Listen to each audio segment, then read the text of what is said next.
اور انوکھی شان اس فن میں کیا میرے علی کی ہے، انوکھی شان اس فن میں کیا میرے علی کی ہے، بنایا جس نے عقیدت سے، کیا جس نے عقیدت سے بیاں ختم نبوت کا۔ الہی شاہ نورانی کی قبر پہ رحمتیں برسی، الہی شاہ نورانی کی قبر پہ رحمتیں برسیں، بنایا جس نے پورا کارواں ختم نبوت کا، اور خدا بندہ مدینے کے چمکتے چاند کا صدقہ، خدا بندہ مدینے کے چمکتے چاند کا صدقہ، بنا دے اپنے آصف کو حساں ختم نبوت کا۔ اللہ تعالیٰ جل شانہ کی حمد و ثنا اور حضور نبی مکرم شفیع معظم صلی اللہ علیہ وآلہ وسلم کی بارگاہ میں ہدیہ درود پاک عرض کرنے کے بعد، معزز و محتشم سامعین اور ناظرین حضرات، آج کی یہ بزم پروقار درس قرآن اور ختم قادریہ شریف کے حوالہ سے انعقاد پذیر ہے۔ زینت مسند صدارت جگر گوشہ شہید اہل سنت صاحبزادہ ضیاء المصطفیٰ نوری اطال اللہ عمرہ و معزز اساتذہ کرام و طلباء کرام، اللہ تعالیٰ جل شانہ کی بارگاہ میں دعا ہے خالق کائنات جل جلالہ حق و صداقت کے ساتھ گفتگو کرنے کی توفیق عطا فرمائے، سن سنا کر عمل کی اور اس کے مطابق عقائد رکھنے کی بھی توفیق نصیب فرمائے۔ آج کا عنوان بڑی ہی اہمیت کا حامل ہے، اور اس کی اہمیت اور ضرورت اس دور میں اس قدر ہے کہ اہل ایمان کے ایمانوں پہ ڈاکہ ڈالا جا رہا ہے، اور قادیانیت، مرزائیت ہمارے گھروں میں اور ہمارے محلوں میں گھستی چلی جا رہی ہے۔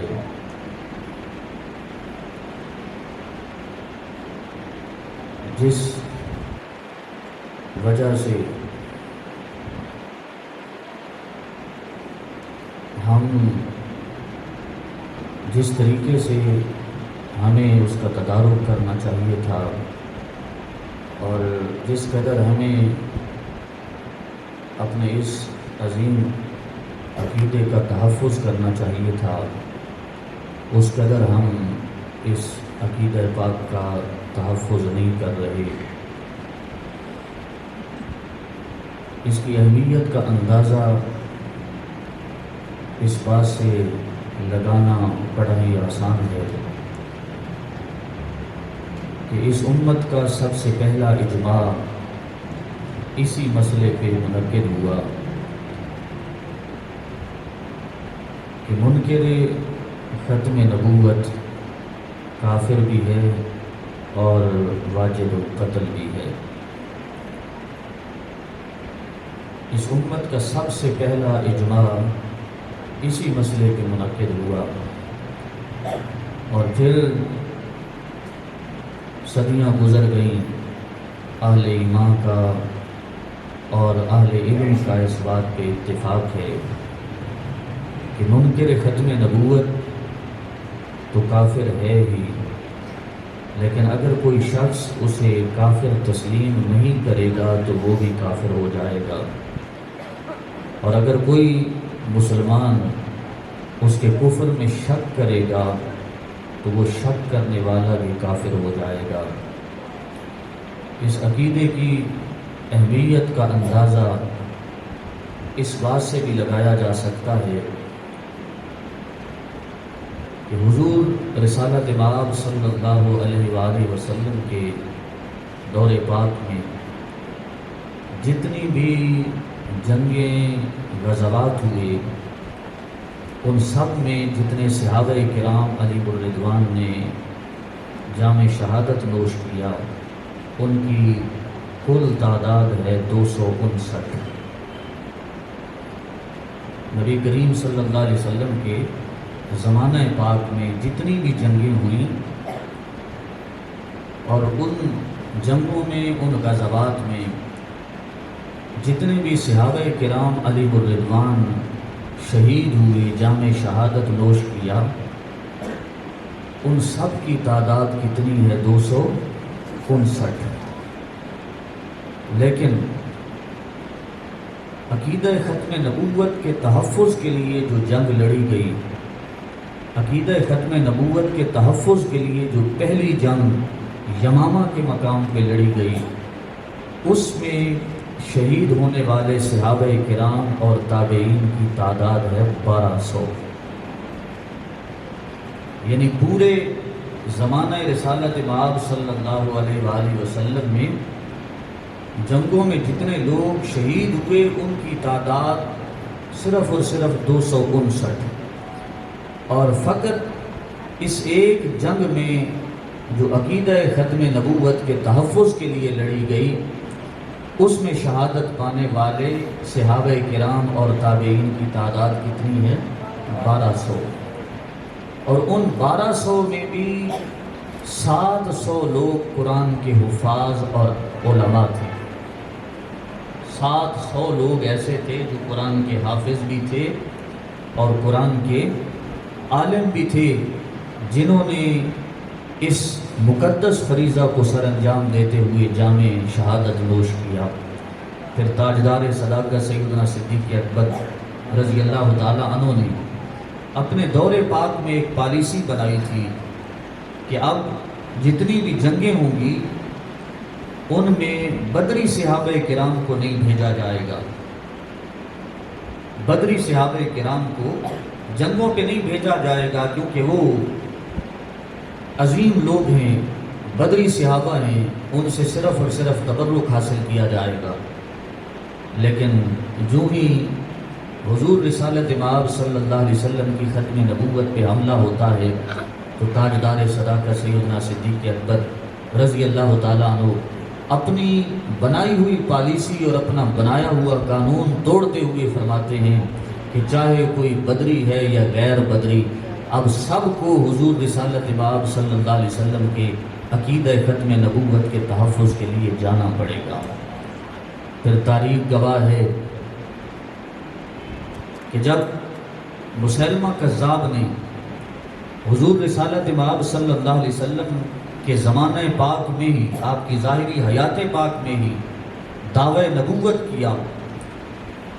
تو حضور رسالت مآب صلی اللہ علیہ وسلم نے جو سے خط لکھا تھا، اس خط کو لے جانے والے صحابی کا نام ہے حضرت سیدنا حبیب بن زید انصاری رضی اللہ تعالیٰ عنہ۔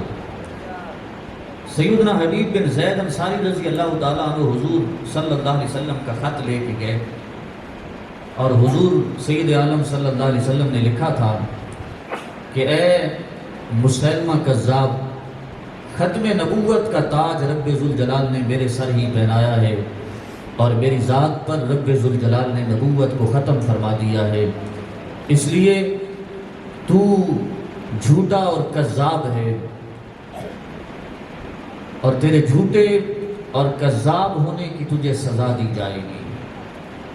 حضرت سیدنا حبیب بن زید انصاری رضی اللہ تعالیٰ عنہ جب اس کے پاس پہنچے، اس نے خط پڑھا،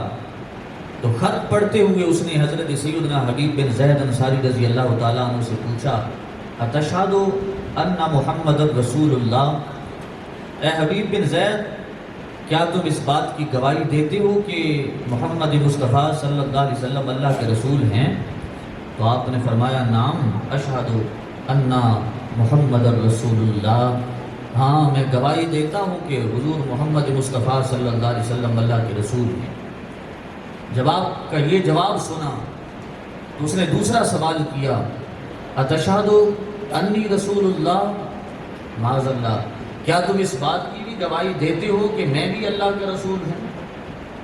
تو حضرت سیدنا حبیب بن زید انصاری رضی اللہ تعالیٰ عنہ نے جو جواب دیا تھا وہ آج تک تاریخ کے صفحات پر سنہری حروف سے رقم ہے. آپ نے فرمایا تھا انا سم اللہ اسماء، اے کذاب تیری یہ بکواس میرے کان سن بھی نہیں پا رہے. انداز دیکھیں، یہ بھی فرما سکتے تھے کہ نہیں تو اللہ کا رسول نہیں ہے، لیکن آپ نے جواب کیا دیا؟ انا اسم اللہ اسماء،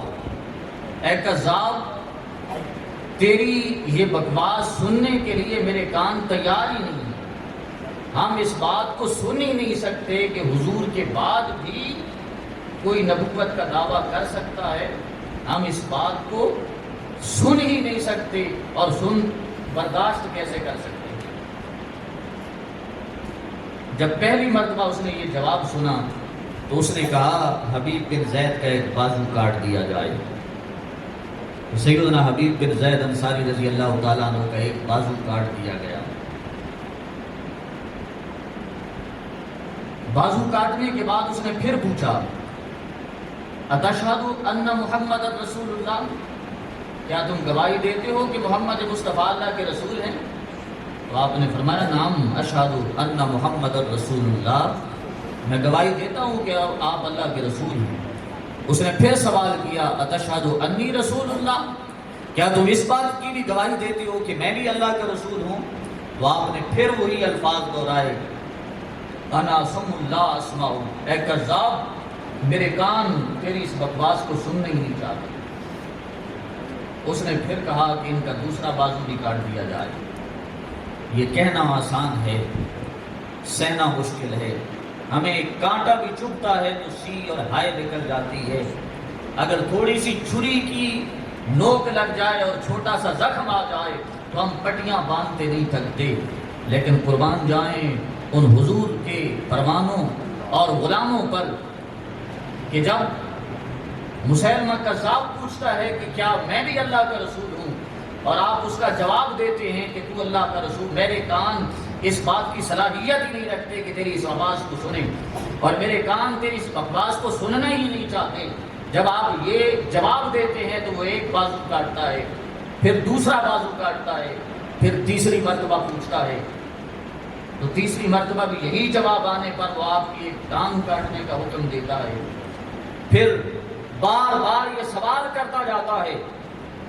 اور حضرت سیدنا حبیب بن زید انصاری کا ایک ایک عضو کاٹتا جاتا ہے. روایت کے الفاظ ہیں فقطع مسیلمہ تو عضباً. حضرت سیدنا حبیب بن زید انصاری کا ایک ایک عضو کٹتا رہتا ہے، ایک ایک عضو جسم کا کٹواتے رہتے ہیں، لیکن عقیدہ ختم نبوت کے تحفظ کا اعلان اس ظالم و جابر اور مدعی نبوت کے سامنے کھڑے ہو کے کرتے رہے ہیں، اور قیامت تک آنے والی حضور کی امت کو یہ پیغام دیتے رہے ہیں کہ سامنے کتنا ہی جابر اور ظالم کیوں نہ ہو، اگر حضور کی ختم نبوت کے تحفظ کی بات آ جائے اور جسم کا ایک ایک عضو کٹتا تمہیں نظر آئے تو جسم کا ایک ایک عضو کٹواتے جانا، لیکن حضور رسالت پاک صلی اللہ علیہ وسلم کے ختم نبوت کے پہ آنچ کبھی بھی نہ آنے دینا. میرے بھائی، دو راستے ہوتے ہیں، ایک راستہ رخصت کا ہوتا ہے اور ایک راستہ عزیمت کا ہوا کرتا ہے. آپ قرآن پڑھ کے دیکھیں، میں بات کو لمبا نہیں کرتا. قرآن کے مفہوم سے ہمیں یہ بات سمجھ آتی ہے کہ اگر کوئی شخص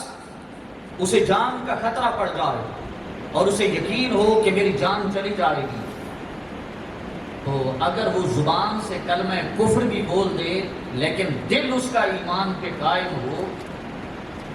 تو شریعت اس کے لیے معافی کا اعلان کرتی ہے کہ وہ جان بچائے، اور زبان سے اگر کلمہ کفر ادا کرنا پڑ جائے تو وہ ادا کر لے. شرط یہ ہے کہ اس کا دل ایمان پہ مطمئن ہونا چاہیے، وہ کر سکتا ہے. یہ اس کے لیے رخصت کا راستہ ہے. لیکن عزیمت کا راستہ کیا ہے؟ عزیمت کا راستہ یہ ہے کہ وہ ہر تکلیف، ہر پریشانی اپنے جسم پہ سہ جائے، ہر مشکل کو برداشت کر لے، لیکن زبان سے بھی کلمہ کفر ادا نہ کرے۔ حضرت سیدنا حبیب بن زید انصاری رضی اللہ تعالیٰ عنہ کے سامنے یہ دونوں راستے موجود تھے، رخصت کا راستہ بھی موجود تھا، عزیمت کا راستہ بھی، لیکن اگر رخصت و عزیمت کے دونوں راستے نظر بھی آ رہے ہوں اور بات حضور کی ختم نبوت کے تحفظ کیا جائے تو پھر ہمارا دستور یہ ہے اور ہمارا ایمان یہ ہے کہ ہم رخصت کے راستے پر نہیں عمل بلکہ عزیمت کے راستے پر چلتے کرتے۔ سیدنا حبیب بن زید انصاری رضی اللہ تعالیٰ عنہ نے اپنے جسم کا ایک ایک عضو کٹوا دیا، اور تاریخ تو یہ بھی کہتی ہے کہ ابھی جب جسم میں زندگی کی رمق باقی تھی تو حضرت سیدنا حبیب بن زید انصاری کو جلتے ہوئے تیل میں بھی پھینک دیا گیا، جل کے کوئلہ ہو گئے، جل کے راکھ ہو گئے، لیکن حضور نبی پاک صاحب الاولاق صلی اللہ علیہ وسلم کے جو تحفظ ختم نبوت کا سیرہ ہے اسے پہنے رکھا، اسے اتارا نہیں۔ حضور نبی پاک صلی اللہ علیہ وسلم کے ختم نبوت کا تحفظ اتنا ضروری ہے کہ حضرت سیدنا حبیب بن زید انصاری، اب سیدنا حبیب بن زید انصاری رضی اللہ تعالیٰ عنہ یہ پہلے شہید ختم نبوت ہے۔ سب سے پہلے شہید ختم نبوت کون ہے؟ حضرت سیدنا حبیب بن زید انصاری، اور ان کی ماں کا نام ہے حضرت سیدہ ام عمارہ رضی اللہ تعالیٰ عنہ، اور حضرت سیدہ ام عمارہ رضی اللہ تعالیٰ عنہ نے جو حضور کے ساتھ عقیدت اور محبت کی داستانیں رقم کی ہیں، آپ غزوہ احد میں چلے جائیں، غزوہ احد میں جب مشکل پیش آتی ہے اور فتح شکست میں بدلتی نظر آتی ہے اور حضور مصطفیٰ جان رحمت صلی اللہ علیہ وسلم پر کفار و مشرکین حملہ کرنے لگتے ہیں، تو حضور رسالت مآب صلی اللہ علیہ وسلم صحابہ کرام کو جب پکار رہے ہوتے ہیں تو حضرت سیدہ ام عمارہ مشق پانی کی مشق بھر کی زخمیوں کو پانی پلا رہی ہوتی ہیں، وہ مشق پھینک دیتی ہیں، نیام سے تلوار نکال کے حضور رسالت مآب صلی اللہ علیہ وسلم کے سامنے آگے کھڑی ہو جاتی ہیں،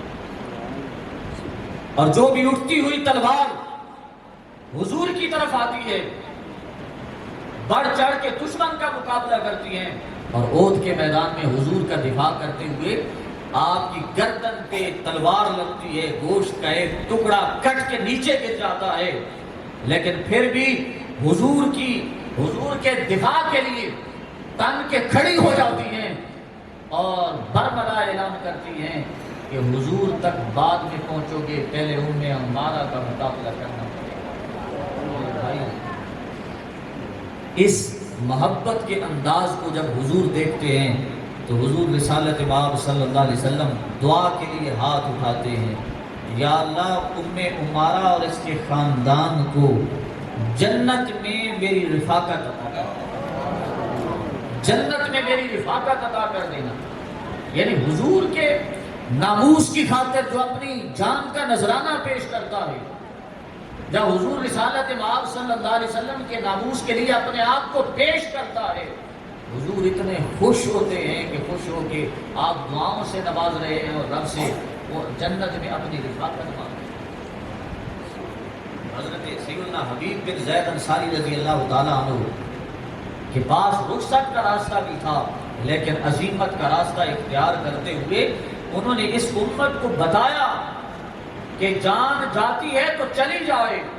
لیکن حضور رسالت مآب صلی اللہ علیہ وسلم کی ختم نبوت کا تحفظ اس سے پیچھے نہیں ہٹنا چاہیے۔ آج مرزائیت اور قادیانیت کی ایک جلوار ہے، آپ انٹرنیٹ پہ بیٹھے ہیں، آپ سوشل میڈیا استعمال کر رہے ہیں، یقین جانے ان لوگوں کے پیڈ لوگ ہیں جو کام کر رہے ہیں۔ ہر شہر کے اندر کم از کم 10 ایسے لوگ ہیں جو پیڈ ہیں، باقاعدہ طور پہ انہیں تنخواہ ملتی ہے اس بات کی کہ قادیانیت کا پرچار کریں، مرزائیت کا پرچار کریں۔ وہ باقاعدہ طور پہ تنخواہ لے کر، پیسے لے کر وہ مرزائیت اور قادیانیت کا پرچار کر رہے ہیں. ایک سادہ لو شخص کو وہ اپنی بات سناتے ہیں اور ان کا ایک اپنا انداز ہے، ان کا ایک اپنا انداز ہے. آج کل ان کی سازش وہ جس طرح کی ہے کہ وہ اپنی کتاب ایک شخص کو دیتے ہیں کہ اگر آپ اس کتاب کے اتنے صفحے پڑھیں گے تو آپ کو اتنے ڈالر دیے جائیں گے. آپ پڑھ کے اگر اگلے بندے تک پہنچائیں گے، اگلے بندے تک پہنچائیں گے تو وہ جتنے پڑھے گا اس کو بھی اتنے ڈالر ملیں گے اور آپ کو بطور کمیشن اتنے ڈالر ملیں گے. یہ مجھے ایک دوست نے فون کیا، اس نے مسئلہ پوچھا کہ میرے پاس کتاب آئی، مجھے ایک دوست نے بھیجی ہے اور وہ میرا دوست پڑھ چکا ہے، کہتا ہے اس کتاب کو صرف پڑھنے کے پیسے ملتے ہیں، جتنے پیج پڑھو گے ایک پیج پر $10 دیے جائیں گے. اور اس طرح آگے سلسلہ چلتا جائے گا، جو جس کو پڑھاتا جائے گا اس کو بھی ڈالر ملتے رہیں گے اور پھر بھیجنے والے کو بطور کمیشن دیے جاتے رہیں گے. تو یہ سلسلہ چلا رہے ہیں، ایک کڑی کے ساتھ کڑی ملا کے حضور رسالت مآب صلی اللہ علیہ وسلم کے ختم نبوت پر وہ قدغن لگا رہے ہیں اور حملے کر رہے ہیں. تو ضرورت اس امر کی ہے کہ آج ہمیں ان کا مقابلہ کرنا ہوگا. ہمارے ممبر و محراب سے جو ایک مضبوط آواز اٹھا کرتی تھی، کبھی علماء کرام ایک مضبوط آواز کے ساتھ عقیدہ ختم نبوت کے تحفظ کی بات کیا کرتے تھے، آج ممبر محراب سے وہ آواز نظر نہیں آتی، وہ مضبوط آواز نہیں نظر آتی، جس وجہ سے یہ لوگ پھیلتے چلے جا رہے ہیں اور ہماری گھروں میں اور ہمارے محلوں میں اور ہمارے گھروں میں گھستے چلے جا رہے ہیں. اللہ پاک نے تو اعلان کر رکھا ہے، ما کان محمد ابا احد من رجالکم ولکن رسول اللہ وخاتم النبیین. صراحت کے ساتھ اللہ پاک نے قرآن کی اس آیت کریمہ میں صراحت کے ساتھ اس بات کا اعلان کیا کہ میرے محبوب کی ذات پر نبوت کا سلسلہ ختم ہو گیا، میرے محبوب کے بعد کوئی نبی نہیں آ سکتا. اس آیت میں صراحت ہے. لیکن آپ قرآن کی دوسری آیات کو دیکھیں تو دوسری آیات کے اندر اشارتاً کئی آیات، درجنوں ایسی آیات ہیں کہ جن کے اندر اللہ پاک نے اپنے پیارے محبوب نبی پاک صاحب الاولاد صلی اللہ علیہ وسلم کے ختم نبوت کا تحفظ اور دفاع فرمایا. قرآن کی دوسری آیت اٹھائیں، الیوم اکملت لکم دینکم واتممت علیکم نعمتی وردیت لکم الاسلام دینا.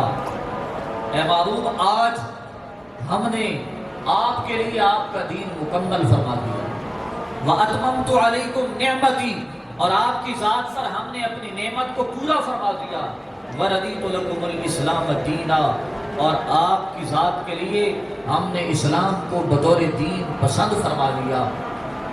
اب اس آیہ کریمہ میں اللہ پاک نے اس بات کی صراحت فرما دی، اے محبوب ہم نے آپ کے لیے آپ کا دین مکمل کر دیا. دین کا مکمل ہونا اس بات کو مستلزم ہے کہ حضور کے بعد کوئی نبی نہیں آ سکتا. کیوں؟ وجہ کیا ہے؟ وجہ یہ ہے کہ جب دین مکمل ہو گیا، دین مکمل ہو گیا تو اس میں کوئی کمی باقی نہیں رہی، کوئی کمی باقی نہیں رہی جس کو آنے والا پورا کرے. اگر یہ پورا نہ ہوتا، وہ کمی رہتی تو آنے والا پورا کرتا. جب کمی باقی نہیں رہی تو آنے والا کس مقصد کے تحت آئے گا، کس مقصد اور کس مشن کو لے کے آئے گا. جب دین مکمل ہو گیا تو پھر آنے والے کا، حضور کے بعد آنے والے کا کوئی کام نہیں رہا. تو یہ آیت اشارتاً پکار کے کہہ رہی ہے کہ حضور رسالت مآب صلی اللہ علیہ وسلم کو ختم نبوت کا تاج رب ذوالجلال نے آپ کے سر پہنا دیا. آپ کی ذات کے بعد کوئی نبی نہیں آ سکتا، کوئی نہ ذلی آ سکتا ہے، نہ بروسی آ سکتا ہے، نہ مسیح موعود بن کے آ سکتا ہے. ختم نبوت کا تاج رب ذوالجلال نے اپنے محبوب کے سر سجا دیا. میرے بھائیو، دوسری آیت اٹھائیں، وما ارسلناک الا کافۃ للناس بشیرا ونذیرا. فرمایا اے محبوب ہم نے آپ کو پوری انسانیت کے لیے بشیر و نذیر بنا کے بھیجا، پوری انسانیت کے لیے. تو اللہ پاک نے اس آیت کریمہ میں آپ کو پوری انسانیت کے لیے فرمایا کہ ہم نے رسول اور نبی بنا کے بھیج دیا۔ اور اگر کوئی شخص کہے کہ حضور کے بعد بھی کوئی معاذ اللہ نبی آ سکتا ہے تو اس کا مطلب تو صاف صاف یہ ہوگا کہ پھر حضور پوری انسانیت کے لیے نبی بن کے نہیں آئے بلکہ بعض کے لیے بن کے آئے اور بعض کے لیے کوئی اور آئے گا۔ ایسی بات ہے نا، بات سمجھ آ رہی ہے؟ اگر یہ کہا جائے کہ حضور کے بعد بھی کوئی نبی آ سکتا ہے تو پھر یہ ماننا پڑے گا کہ پھر حضور سید عالم صلی اللہ علیہ وسلم پوری انسانیت کے لیے نبی بن کے نہیں آئے بلکہ بعض کے لیے بن کے آئے اور بعض کے لیے کوئی اور آئے گا۔ اگر یہ مانا جائے تو قرآن کی آیت کا کذب لازم آتا ہے، قرآن کی آیت کا کذب لازم آتا ہے، اور قرآن کی کسی بھی آیت کا کذب محال ہے۔ سو جب قرآن کی کسی بھی آیت کا کذب محال ٹھہرا تو پھر ماننا پڑے گا کہ حضور رسالت امام صلی اللہ علیہ وسلم کے بعد کسی نبی کا آنا بھی محال ہے۔ حضور کے بعد کوئی نبی نہیں آ سکتا۔ حضور رسالت امام صلی اللہ علیہ وسلم نے اپنی زندگی پاک میں یہ اعلان فرما دیا تھا، سیکون فی امتی کذابون ثلاثون، فرمایا میری امت میں، میری امت سیکون فی امتی، فرمایا میری امت میں میرے بعد ثلاثون کذابون، 30 جھوٹے کذاب آئیں گے، کلہم یزعم انہ نبی، ہر ایک یہ گمان کرے گا، یہ دعویٰ کرے گا کہ میں نبی ہوں۔ فرمایا انا خاتم النبیین لا نبی بعدی، اے میری امت سن لو، میں ہی خاتم النبیین ہوں، میرے اوپر ہی نبوت کا سلسلہ ختم ہو گیا، میرے بعد کوئی نبی نہیں آ سکتا۔ اور حضور رسالت امام صلی اللہ علیہ وسلم نے ایک مثال دے کے سمجھایا، آپ کریم صلی اللہ علیہ وسلم نے ایک مثال دی، فرمایا اے لوگوں آپ کے سامنے ایک محل تیار کیا جائے، مستری معمار ایک محل بنائے اور اس محل کو ہر طریقے سے پورا بنائے، اس کی چنائی مکمل ہو جائے، اس کا پلستر مکمل ہو جائے، اس پر بناؤ سنگھار، اس پر ٹائل پتھر سب کچھ لگ جائے، لیکن اس کے سامنے سے فرنٹ سے ایک اینٹ کی جگہ کو خالی رکھ دیا جائے، اس اینٹ کو لگانا چھوڑ دیا جائے۔ تو تمہارا کیا خیال ہے کہ جو کوئی شخص دیکھنے والا آئے گا، اس محل کی زیارت کے لیے کوئی آئے گا، اسے دیکھنے کے لیے آئے گا، تو کیا وہ یہ نہیں کہے گا کہ محل تو بڑا خوبصورت بنایا، محل تو بڑا پیارا بنایا، کاش ایسا ہوتا کہ اس محل کے سامنے میں یہ اینٹ جس کی جگہ خالی پڑی ہے یہاں پہ ایک اینٹ لگا دی جاتی تو اس محل کا حسن مکمل ہو جاتا، اس محل کا حسن مکمل ہو جاتا۔ فرمایا اے میرے صحابہ، میری مثال اور دوسرے انبیاء کرام علیہ السلام کی مثال ایسے ہی ہے۔ فرمایا مثلی ومثل الانبیاء کمثل رجل بنا دارا فاتمها واکملها، فرمایا میری اور پہلے انبیاء کی مثال بالکل اسی طرح ہے، اس شخص کی طرح ہے، کمثل رجل بنا دارا، جو گھر بنائے فاتمها واکملها، اس کو مکمل کر لے، اس کا حسن تمام ہو جائے، الا موضع لبنۃ، لیکن اس میں سے ایک اینٹ کی جگہ خالی چھوڑ دی جائے، فجعل الناس يدخلونها ويتعجبون منها، لوگ آئیں دیکھنے کے لیے، دیکھیں اور دیکھ کے تعجب کریں،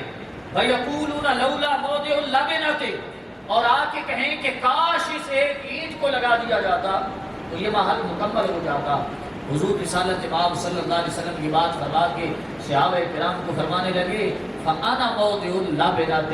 اے میرے صحابہ، اللہ پاک نے انبیاء کا محل بنایا، انبیاء کو بھیج کے، انبیاء کے سلسلے کو چلا کے ایک محل تعمیر فرمایا، اور اس محل میں جس اینٹ سے اس محل کی تکمیل ہونی تھی، اس کا حسن دوبارہ ہونا تھا، رب ذوالجلال نے وہ اینٹ مجھے بنا کے دیا، میں اس کا علاج میں آیا، میں اس کائنات میں تشریف لایا تو وہ انبیاء کا محل جس کا حسن میرے بغیر مکمل نہیں تھا، رب ذوالجلال نے میری ذات کو بھیج کے اس محل کی تکمیل فرما دی اور اس محل کے حسن کو دوبالا کر دیا۔ فختمت الانبیاء، فرمایا وہ عید بھی میں ہوں اور میری ذات پر رب ذوالجلال نے نبوت کا بھی اختتام فرما دیا۔ تو حضور نے بڑے برملا انداز میں فرمایا ان لی اسماء، اے لوگوں میرے کئی نام ہیں، انا محمد و انا احمد، میں محمد بھی ہوں میں احمد بھی ہوں، وَأَنَا الْمَاحِي الَّذِي يَمْحُو اللَّهُ بِهِ الْكُفْرَ، فرمایا میرا نام ماہی بھی ہے، اور ماہی کا مطلب بھی ساتھ بیان فرما دیا، فرمایا ماہی وہ ہوتا ہے جس کے ذریعے رب کفر کو مٹا دے، تو مجھے بھیج کے رب ذوالجلال نے کفر کو مٹا دیا۔ وَأَنَا الْحَاشِرُ الَّذِي يُحْشَرُ النَّاسُ عَلَىٰ قَدَمَيَّ، فرمایا رب ذوالجلال نے مجھے حاشر بھی بنا کے بھیجا ہے، اور حاشر وہ ہوتا ہے جس کے قدموں پر لوگوں کو اکٹھا کیا جائے گا۔ وَأَنَا الْعَاقِبُ، مجھے رب نے عاقب بھی بنا کے بھیجا، الَّذِي لَيْسَ بَعْدَهُ نَبِيٌّ، اور عاقب وہ ہوا کرتا ہے جس کے بعد کوئی نبی نہیں آ سکتا۔ انا خاتم النبیین لا نبی بعدی، اے لوگوں میں اعلان کیے جا رہا ہوں کہ میری ذات پر نبوت کا سلسلہ ختم ہو گیا، میرے بعد کوئی نبی نہیں آ سکتا۔ میرے بعد حضور نے بہت سارے مقامات پر بہت سارے، کیونکہ اس بات کا نقشہ تھا، اور حضور رسالت مآب صلی اللہ علیہ وسلم اپنی نگاہ نبوت سے جو اللہ پاک نے علم غیب آپ کو عطا فرمایا تھا، اس کے ذریعے آپ دیکھ رہے تھے، آپ آنے والے دور کو دیکھ رہے تھے، کیسے فتنے اٹھیں گے، لوگ نبوت کا دعویٰ کریں گے، اور ان کا تدارک میری امت کے لیے ضروری ہوگا۔ یقین جانیے جب مسیلمہ کذاب نے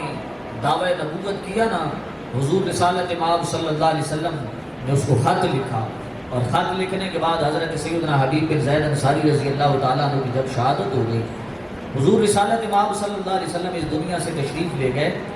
تو تاجدار صداقت سیدنا صدیق اکبر رضی اللہ تعالیٰ عنہ کو بہت سارے چیلنجز کا سامنا تھا، اندرونی اور بیرونی چیلنجز کا سامنا تھا، لیکن تاجدار صداقت سیدنا صدیق اکبر رضی اللہ تعالی عنہ نے جس چیلنج کو سب سے پہلے ہینڈل کیا اور جس چیلنج سے نمٹنے کا آپ نے صحابہ کرام علیہ الرضوان کو اکٹھا کر کے پیغام دیا اور فیصلہ کیا،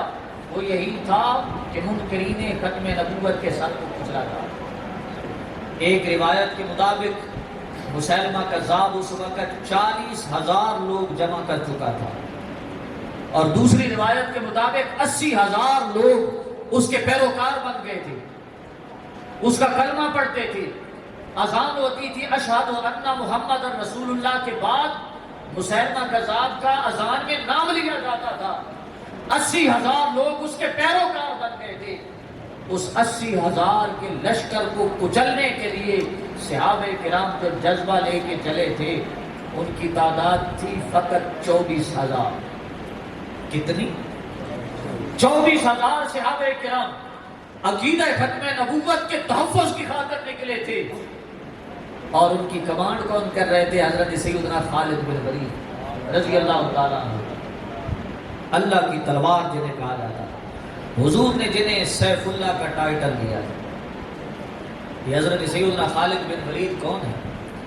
آپ تاریخ اٹھا کے دیکھیں، جنگ یرموک جس میں 36,000 صحابہ کرام ٹوٹل جا رہے ہیں، 36,000، اور ادھر سے دشمن کی تعداد کتنی ہے؟ 3.5 لاکھ۔ 3.5 لاکھ سے ٹکرانے کے لیے جنگ یرموک کو لڑنے کے لیے صحابہ کرام 36,000 کی تعداد میں جا رہے ہیں۔ راستے میں پڑاؤ ہوتا ہے، اس پڑاؤ میں حضرت سیدنا خالد بن ولید کی ٹوپی گم ہو جاتی ہے۔ ٹوپی گم ہوئی تو جب صبح لشکر تیار ہوا تو وہ ٹوپی نہیں مل رہی، حضرت سیدنا خالد بن ولید رضی اللہ تعالیٰ عنہ نے 36,000 کا لشکر روک دیا، فرمایا اطلبوها میری ٹوپی تلاش کرو۔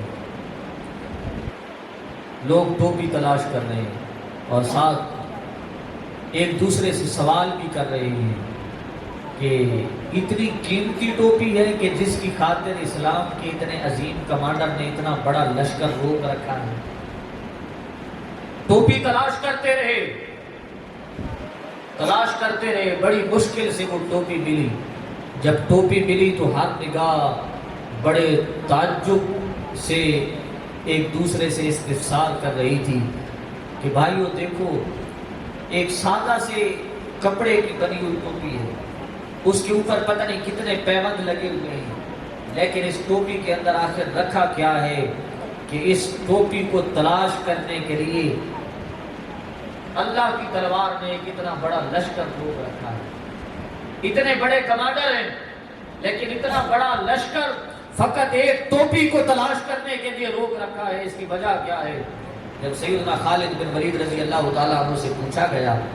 اے خالد یہ ٹوپی ایک پھٹے پرانے کپڑے کی ٹوپی ہے،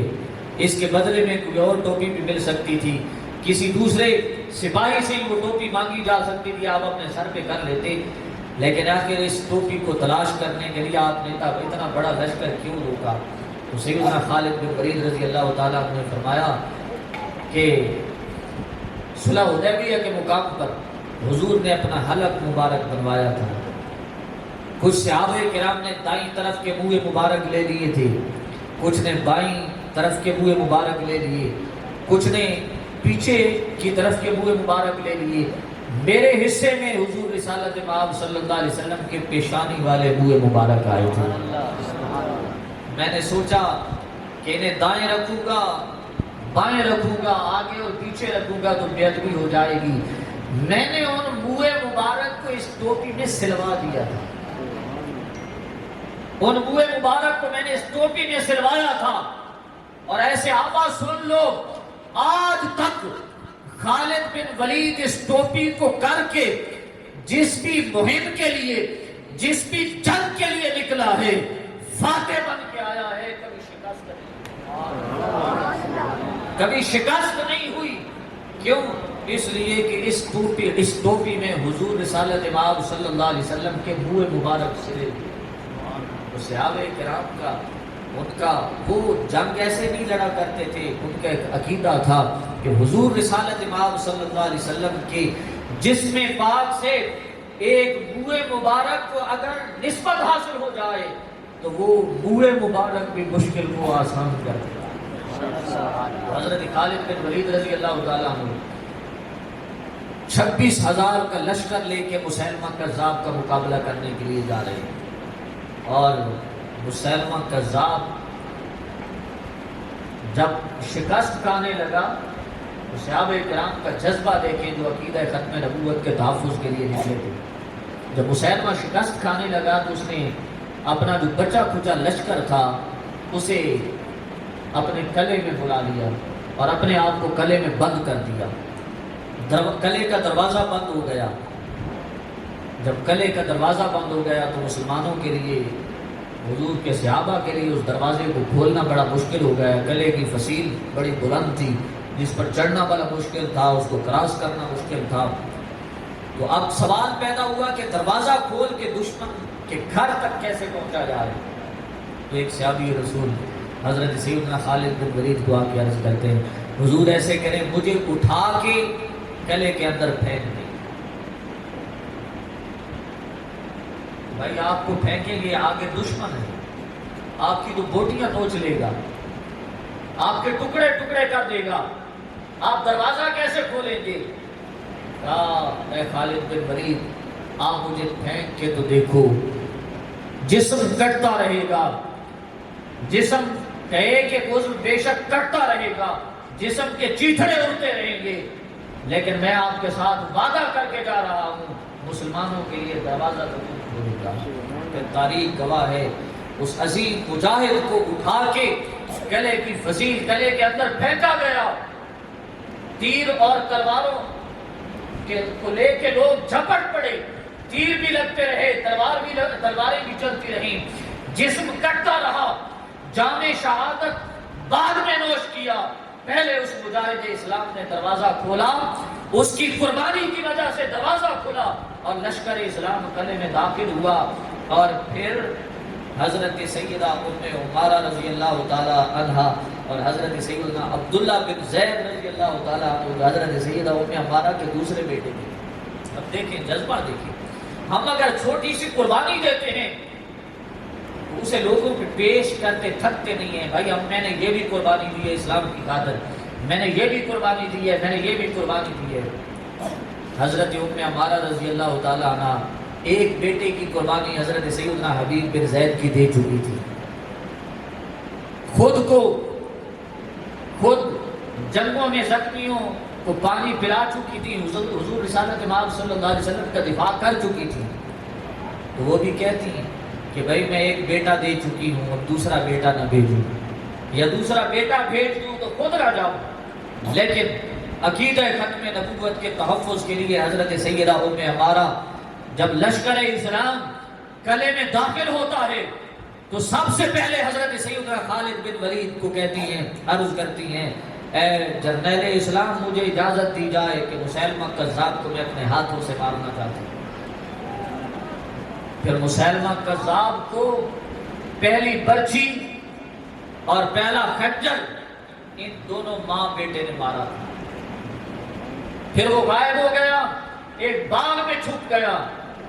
پھر حضرت سیدنا وحشی رضی اللہ تعالیٰ عنہ نے اس باغ میں گھس کر مسیلمہ کذاب کو واصل جہنم کیا، اور واصل جہنم کر کے وہ کفارہ، وہ قرض اتار دیا، وہ کفارہ ادا کر دیا جو غزوہ احد کے اندر حضور رسالت امام صلی اللہ علیہ وسلم کے محبوب چچا حضرت سیدنا امیر حمزہ امیر طیبہ رضی اللہ تعالیٰ عنہ کو شہید کیا تھا۔ یہ وہی حضرت سیدنا وحشی ہیں، اسلام لانے سے پہلے غزوہ احد میں حضور کے چچا کو شہید کر چکے ہیں، لیکن جب فتح مکہ پر اسلام لاتے ہیں تو اسلام لانے کے بعد حضور رسالت امام صلی اللہ علیہ وسلم کے ختم نبوت کے تحفظ کی خاطر جو معرکہ ہو رہا ہے اور جو جنگ لڑی جا رہی ہے، اس جنگ کے اندر مسیلمہ کذاب کو واصل جہنم کرنے والے حضرت سیدنا وحشی رضی اللہ تعالیٰ میرے بھائی صحابہ کرام علیہ رضوان میں آپ ایک لمبی لسٹ ہے، دیکھتے جائیں کہ جتنے بھی لوگوں نے دعوی نبوت کیا، اسود انسی نے یمن کے اندر دعوی نبوت کیا کہ میں اللہ کا نبی ہوں۔ جو ہی اس نے دعوی نبوت کیا تو وہاں پہ ایک تابعی رہتے تھے جن کا نام تھا حضرت سیدنا ابو مسلم خولانی، حضرت عبداللہ بن صوب نام تھا اور کنیت تھی حضرت ابو مسلم خولانی رضی اللہ تعالیٰ عنہ، تابعی تھے۔ تو اسود انسی نے سب سے پہلے حضرت سیدنا ابو مسلم خولانی کو بلایا اور بلا کے پوچھا کہ کیا میں اللہ کا نبی ہوں؟ تو حضرت سیدنا ابو موسیٰ خولانی رضی اللہ تعالیٰ عنہ نے اس کے منہ پہ جوتا مارتے ہوئے فرمایا کہ ختم نبوت کا تاج تو رب ذوالجلال نے اپنے محبوب کے سر پہنا دیا، اس لیے حضور کے بعد کوئی نبی نہیں آ سکتا، تو کذاب ہے۔ جن کذابوں کی، جن جھوٹے مدعیان نبوت کی حضور خبر دے کے گئے ہیں، تو وہی جھوٹا مدعی نبوت ہے، اس لیے حضور کے بعد کوئی نبی نہیں آ سکتا۔ تو اس نے کیا کیا؟ اس نے آگ جلانے کا حکم دیا کہ آگ جلائی جائے۔ جب آگ کے شعلے بھڑک رہے تھے تو حضرت سیدنا ابو موسیٰ خولانی رضی اللہ، ابو مسلم خولانی رضی اللہ تعالیٰ عنہ کو اٹھا کے پھینکا جا رہا تھا، تو آپ نے فرمایا اٹھا کے پھینکنے کی کوئی ضرورت نہیں ہے، میں خود چل کے آگ کے اندر جاؤں گا۔ پھر حضرت سیدنا ابو مسلم خولانی رضی اللہ تعالیٰ عنہ ایسے ایسے چل کے خود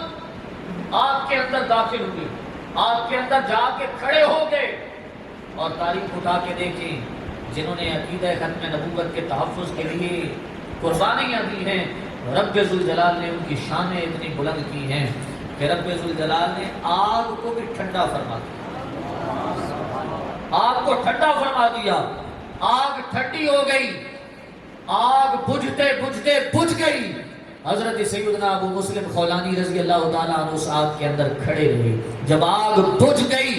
آپ باہر تشریف لائے تو اسود انسی پر ہیبت طاری ہوئی،